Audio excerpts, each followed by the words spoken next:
Second topic is human ear. ये हम लोग सेकेंड जो सेंस ऑर्गन है वो पढ़ने जा रहे हैं। फर्स्ट सेंस ऑर्गन आपका हमने ह्यूमन आई का पढ़ा था, आज हम ईयर की बात करेंगे। We hear through our ears, हम लोगों को कोई भी आवाज़ जो है सुनाई देती है, हम ईयर्स के थ्रू जो है सुनते हैं। तो ईयर क्या है? हमारा ऑर्गन ऑफ हियरिंग है। Year is an organ of hearing. Underline it या हाईलाइट जो कर रहे हैं वो हाईलाइट करें। ये second line, year is an organ of hearing.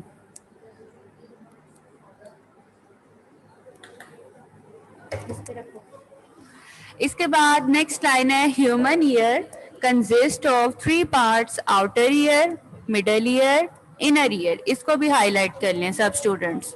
आप लोग ईयर के 3 पार्ट्स पढ़ेंगे। कौन कौन से? आउटर ईयर जो सबसे बाहर वाला होता है, मिडल ईयर जो मिड में प्रेजेंट होता है, और इनर ईयर जो बिल्कुल अंदर की तरफ होता है प्रेजेंट। ये 3 पार्ट्स हैं आपके, इसको हाईलाइट कर लें। सबसे पहले मैं आउटर ईयर की बात करूंगी। अब आप लोगों को जो मैं पार्ट्स के नेम्स बताऊंगी आप लोगों ने कोशिश करनी है मेरे साथ पीछे रिपीट करने हैं, ताकि आप लोग वो गलत मत बोलो। आउटर ईयर की बात करें तो outer ear consist of pinna and a long narrow tube called ear canal. Underline it. Outer ear consist of pinna and a long narrow tube called ear canal. मैं पेज स्क्रॉल करके diagram की तरफ आ रही हूँ, आप सब भी diagrams की तरफ देखें। पिन्ना क्या होता है? ये जो हमारा ईयर आपको बाहर नजर आ रहा है, सभी के कान हैं, अपने कानों को देखें। और उन्होंने लेबलिंग दी हुई अपनी बुक्स पे। सब स्टूडेंट्स डायग्राम को देखें, पिन्ना कहाँ पे बना हुआ है। ये पिन्ना बना हुआ है, ये हमारी जो बाहर वाली कवरिंग होती है ईयर की, उसको हम पिन्ना कहते हैं। उसके बाद दूसरा उसने कहा है कि एक लॉन्ग नैरो ट्यूब होती है जिसको हम ईयर कनाल का नाम देते हैं। तो आप लोग देखो हमारे ईयर से अंदर का सारा स्ट्रक्चर बना हुआ है। ईयर से अंदर की तरफ आप जाएं तो आपको एक लंबी सी ट्यूब बनी हुई नजर आ रही होगी और वो नैरो सी है, उसको हम लोग ईयर कनाल कहते हैं। अब जब भी हमें कोई साउंड सुनने को मिलता है, हमारा ईयर से वो एंटर होके ईयर कनाल से वो हमारे ईयर के अंदर जाती है। ठीक है, साउंड वेव ने ईयर कनाल से अंदर जाना है। The pinna collects sound waves from the air. The sound waves then travel along the ear canal. देखें वही उन्होंने चीज लिखी है, इसको भी मार्क कर लें कि पिन्ना ने साउंड वेव्स कलेक्ट करनी है और हमारे ईयर में एंटर करनी है। और ईयर के अंदर ईयर कैनाल है जो कि हमारी साउंड वेव्स को ईयर के अंदर तक लेके जाएगा। हाँ जी, यानी कि आउटर ईयर आपने पूरा अंडरलाइन करना है। इसके बाद मिडल ईयर है। मिडल ईयर क्या होता है? याद रखिएगा, जब आप ब्लॉक फंक्शनिंग आई की लिखो तो आपने जहन में रखना है कि आई में लाइट ने जाना है, वहां लाइट रेज ने जाना है। लाइट की वेव्स नहीं होती, लाइट रेज होती हैं। यहाँ पे जब हम अभी इसकी ब्लॉक फंक्शनिंग पढ़ेंगे तो आपने याद रखना है हमारे कानों में आवाज जाती है, यहाँ पे साउंड वेव्स जाएंगी, यहाँ पे आपने रेज नहीं लिखना। मोस्टली स्टूडेंट ये गलती कर देते हैं। इसके बाद मिडल ईयर है। The outer ear is connected to the middle ear by a thin membrane called ear drum. अब वो कहता है जो आउटर ईयर है वो मिडल ईयर से कनेक्ट हुआ होता है एक थिन मेम्ब्रेन के थ्रू, और उस थिन मेम्ब्रेन का नाम ईयर ड्रम होता है। इस फर्स्ट लाइन को भी हाईलाइट कर लें, मिडल ईयर की फर्स्ट लाइन हाईलाइट कर लें सब students. The eardrum vibrates when sound waves strike it. On the other side of eardrum is the middle ear which is filled with air. अब आपको मैं डायग्राम की तरफ लेके जा रही हूँ। आप लोग देखो मिडल ईयर, इस डायग्राम का मिडल हिस्सा देखें, दरमियान वाला वो सारा मिडल ईयर है। उधर क्या है? 3 छोटी छोटी सी बोन्स प्रेजेंट होती हैं, और इन बोन्स का नेम आप लोग 5 क्लास में भी पढ़ के आए हो। Their names are hammer, anvil, stirrup. आप देखें वो इतनी छोटी छोटी सी बोन्स हैं जो हमें दिखाई नहीं देती, और आपको ईयर ड्रम की लेबलिंग भी नजर आ रही होगी।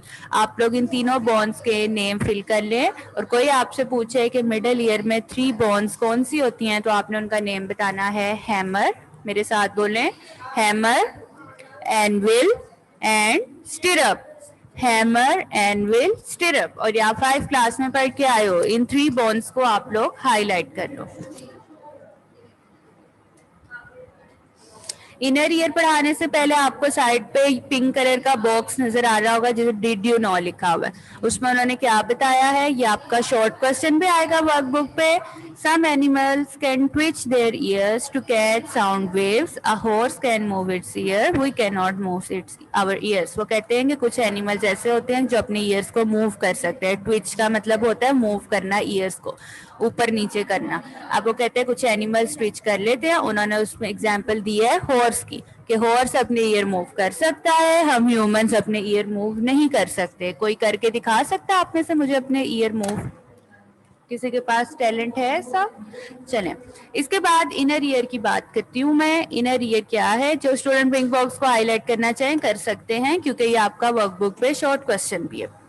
इनर ईयर की बात करें तो हमारा जो मेन पार्ट होता है ईयर का, जो बेसिकली हमारे तक साउंड पहुंचा रहा होता है और जो हमारे ब्रेन तक मैसेज लेके जाता है, वो इनर ईयर का पार्ट होता है। इनर ईयर में क्या हम करते हैं? The last part of the inner ear is the inner ear. The inner ear is filled with a liquid. इसको अंडरलाइन करें, इनर ईयर एक लिक्विड से फिल्ड हुआ होता है। This part of year has a coiled structure called cochlea. This part of ear has a coiled structure called cochlea. Underline कर लें इस लाइन को। इनर ईयर में एक coiled shape structure होता है जिसको हम लोग कोक्लिया कहते हैं।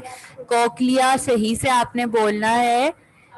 आगे उसने लिखा है cochlea is the actual hearing organ. Cochlea ही वो हेयरिंग ऑर्गन है जिसके थ्रू हमें सुनाई देता है। मैं डायग्राम की तरफ आ रही हूँ, आप लोग देखो जो राइट साइड है आपकी डायग्राम की, उधर आपको क्वाइल्ड शेप स्ट्रक्चर नजर आ रहा होगा, जिन्होंने उसे कोक्लिया का नाम दिया। क्वाइल्ड कहते हैं गोल गोल सा राउंड शेप, सर्कल जो होती है वैसी शेप।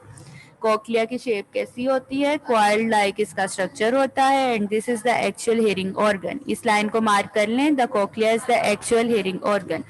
कोक्लिया का काम क्या होता है? ये ब्रेन तक जो है साउंड वेव्स जो हमारी ईयर में एंटर हुई होती हैं, वो ब्रेन तक जो है नर्व्स के थ्रू मैसेज लेके जाता है। और ईयर में जो हमारे पास नर्व होती है उसको हम ऑडिटरी नर्व का नाम देते हैं। ये लास्ट लाइन मार्क कर लें सब students. The cochlea sends signals to the brain through a special nerve called auditory nerve. ठीक है, ये लास्ट लाइन जो है सब स्टूडेंट्स मार्क करें। आपने डिफरेंस याद रखना है। आई में कौन सी नर्व प्रेजेंट होती है जो ब्रेन तक मैसेज लेके जाती है? उसको हम लोग ऑप्टिक नर्व का नाम देते हैं। जो ईयर में नर्व होती है वो ऑडिटरी नर्व होती है। डायग्राम स्टूडेंट्स आपने इसकी ड्रॉ नहीं करनी है। ब्लॉक फंक्शनिंग नीचे जो ग्रीन कलर के बॉक्स में दी गई है वो लाजमी आपने करनी है। उसको हाईलाइट कर लें, टिक कर लें, स्टार कर लें, आपकी मर्जी, जैसे आपने कल आई की। अब ईयर की मैं ब्लॉक फंक्शनिंग बोलने लगी हूँ, सब स्टूडेंट्स ने नेम्स मेरे साथ बोलने हैं। Sound waves, pinna, ear drum, 3 bones, cochlea, arrow पे ऑडिटरी नर्व आएगा एंड ब्रेन। ठीक है, आई में आप लोगों ने इमेज फॉर्मेशन और बताना है कि नर्व का नेम। यहाँ पे कोई इमेज नहीं है, जाहिर है यहाँ पे हम लोग हेयरिंग का ऑर्गन पढ़ रहे हैं, तो आपने यहाँ पे सिर्फ एरो पे एक चीज आनी है, ऑडिटरी नर्व। मैं 6th क्लास आपको फिर से बता दूं, ह्यूमन आई और ह्यूमन ईयर की ब्लॉक फंक्शनिंग बहुत इंपॉर्टेंट है और ये आपके शॉर्ट क्वेश्चंस में भी है। लॉन्ग में तो आपको लिखनी है, शॉर्ट में भी लिखनी है।